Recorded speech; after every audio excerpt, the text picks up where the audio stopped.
5.18 민주화 운동을 폄훼하는 내용의 신문을 동료 의원들에게 돌려서 논란을 불러일으켰던 허식 인천시의회 의장, 결국 어제 의장직에서 해임됐습니다. 불신임안이 본회의에서 통과가 된 건데요. 인천시의회 더불어민주당 원내 대변인을 맡고 있는 김대영 의원 연결해서 관련 이야기 좀 나눠보겠습니다. 나와 계시죠? 예, 안녕하세요. 네. 어제 그 불신임 이 처리는 부의장이 하던 것 같은데 맞습니까? 예, 맞습니다. 근데 왜 첫날은 의장이 했던 거예요, 그러면? 그 전에 이제 그 부신임안 의결 전에요. 네. 다른 안건들이 있었기 때문에 그거는 또 이제 의장이 상정을 하고 진행을 하면서 그 본인 거는 원래 제척 대상이기 때문에 그 전에 잠시 정회를 하고 부의장한테 넘겼어야 되는 시나리오입니다. 그렇죠. 근데 그거 자체를 이제 안 하고 3회를 아예 해버린 거죠. 그래요? 네. 아무튼 어제 그 불신임안은 부의장이 그러니까 주재를 해서 찬성 24표, 반대 7표, 기권 2표로 통과가 됐어요. 네네. 근데 반대표도 7표가 나왔던데 의원들 사이에서 이걸 두고는 뭐라고들 얘기를 합니까? 일단은 원래 그 투표를 하기 전부터 이제 조금 여러 가지 의견이 좀 분분했습니다. 예. 뭐 불신임안을 내야 된다, 아니면 윤리위를 통해서 의원직 제명을 해야 된다, 뭐 아니면 허식 의장은 죄가 없다, 막 이런 분들이 많았거든요. 그럼 이게 여야 만장일치로 상정됐던 게 아니었어요? 완전 만장일치는 아니에요. 대부분의 의원님들이 그렇게 가자라고 그 여야의 대표 의원들이 합의를 했기 때문에 네. 그렇게 뜻을 모으자라고 말씀하셨던 거죠. 그래요. 자, 그러면 불신임 사유는 그 5.18 광주 민주화운동을 폄훼하는 내용의 신문을 돌린 것, 이걸 단일 사유입니까? 아니면 다른 사유가 포함이 되어 있는 겁니까? 이전에 했던 논란들도 같이 있어 그 논란도 같이 사유에 포함되어 있던 건데요. 어떤 논란들이 있었는데요? 이전에 뭐 경찰국 그 신설 이슈가 있을 때 이제 본인의 SNS에 뭐 문재인 간첩질, 뭐 경찰 나부랭이 뭐 이런 막말도 했었고요.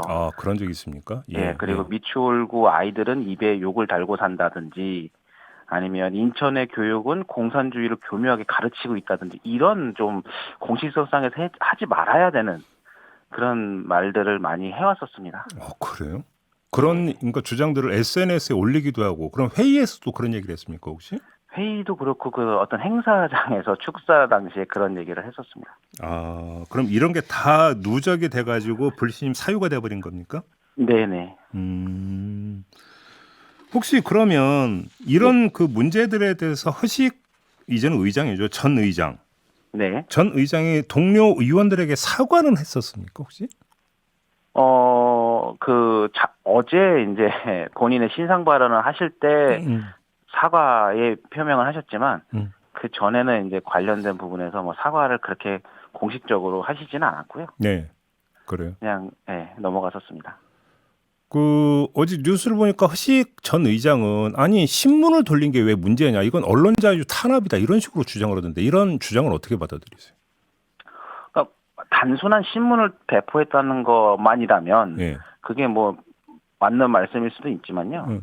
그 내용, 신문의 내용 자체가 어떤 사실에 맞지도 않고 일부 특정된 이념단체의 그 내용만 담고 있는 어떻게 보면 왜곡된 내용들만 갖고 있고, 충분히 이 내용 자체가 이제 그 논란이 불어킬 수 있는 것들이면 판단이 가능하잖아요, 일반적 상식적으로. 근데 그런 부분들을 가지고 배포를 했다? 그거는 자체가 도의적으로 이건 잘못됐다고 생각할 수 있는 거죠. 아니 근데 가장 기본으로 돌아가서 왜 돌렸대요, 근데 그 신문을 도대체? 뭐 본인의 의견으로서는 의정 활동에 참고하라는 명목으로 돌렸다고는 말을 하죠. 그게 인천시 의회 의정 활동하고 뭐가 연관이 있는데요? 그건 제가 묻고 싶습니다. 두 번째. 예. 그 신문을 사서 돌린 거 아니겠습니까? 몇십 분은 구입했을 거 아닙니까? 누구 돈으로 했답니까? 그 돈은 또? 그거는 일단은 저희가 그거 관련된 부분에서 처음에 이제 물어봤을 때 이제 그거는 구입한 게 아니다. 그러면은요?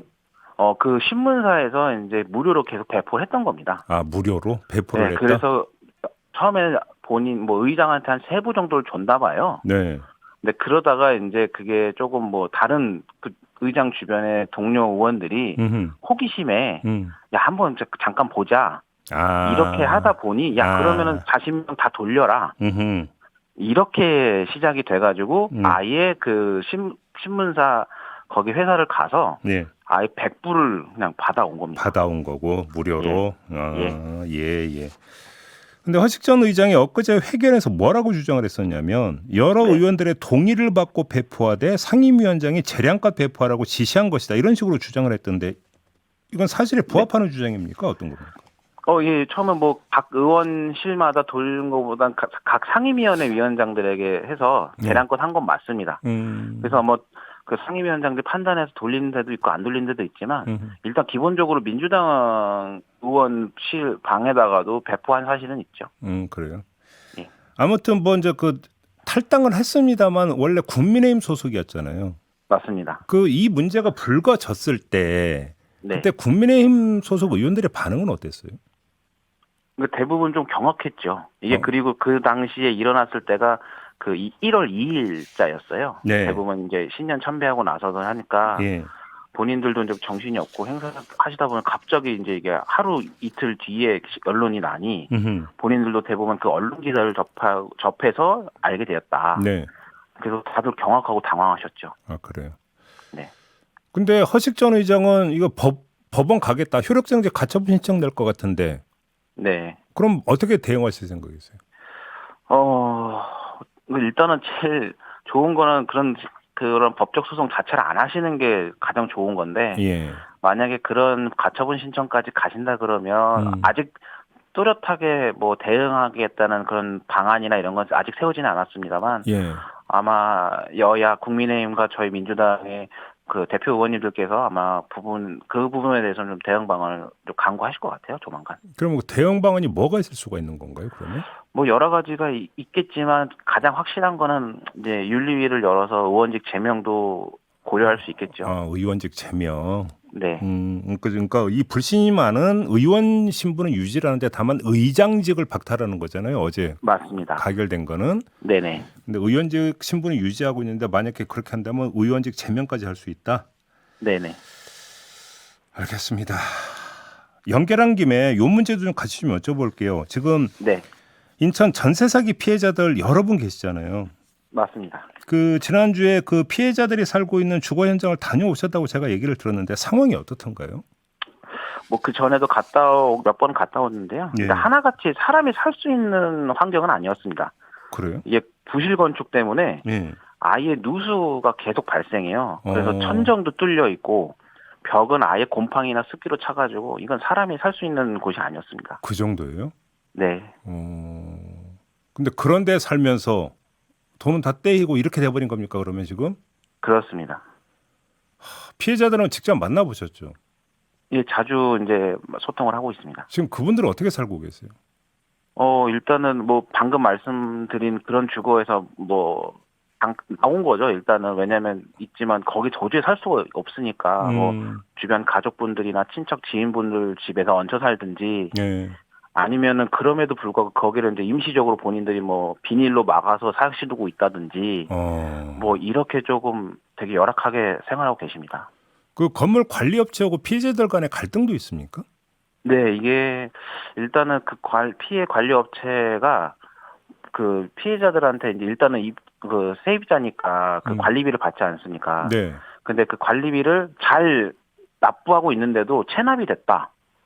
이런 그러니까 왜냐하면 그런 나홀로 오피스텔 같은 경우에는 이제 모든 관리비를 코스마다 받는 게 아니라 통으로 받거든요. 납부를. 그러다 보니까 한 곳만 체납이 조금이라도 덜 들어오면 야, 이거 너네 체납됐어. 그래서 단순시키거나 아니면 뭐 주차 타워를 끊는다거나 아니면 그렇게요? 엘리베이터를 아예 못하게 한다거나 뭐 이런 경악스러운 일도 있다고 합니다.